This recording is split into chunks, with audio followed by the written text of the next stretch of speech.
Welcome to our channel. Today we how to set up Touch ID on MacBook Pro tips step by step clearly.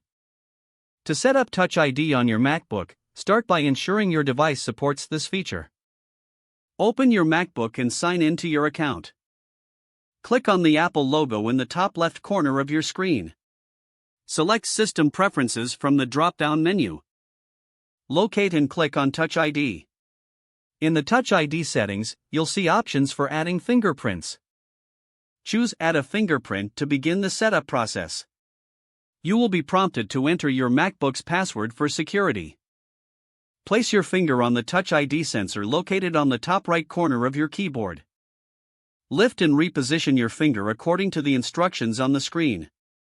Move your finger around to capture different parts of your fingerprint. Continue doing this until your fingerprint is fully registered. Once your fingerprint is added, you can choose additional options. You can opt to use Touch ID for unlocking your Mac, making purchases, or authorizing settings changes. Once you have made your selections, confirm them by closing the window.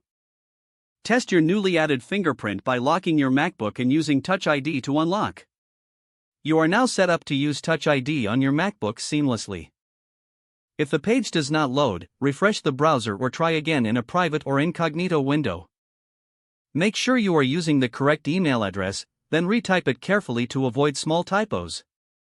If your password is not accepted, use the reset option and create a new strong password you can remember.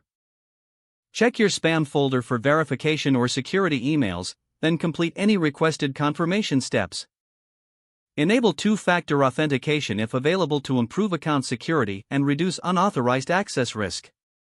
After signing in, review your profile details so your contact information and settings are accurate and current. If you see an error message, note it down and try again after restarting your device and internet connection. Log out when you finish, especially on shared devices, to keep your account and payment information secure. If the page does not load, refresh the browser or try again in a private or incognito window.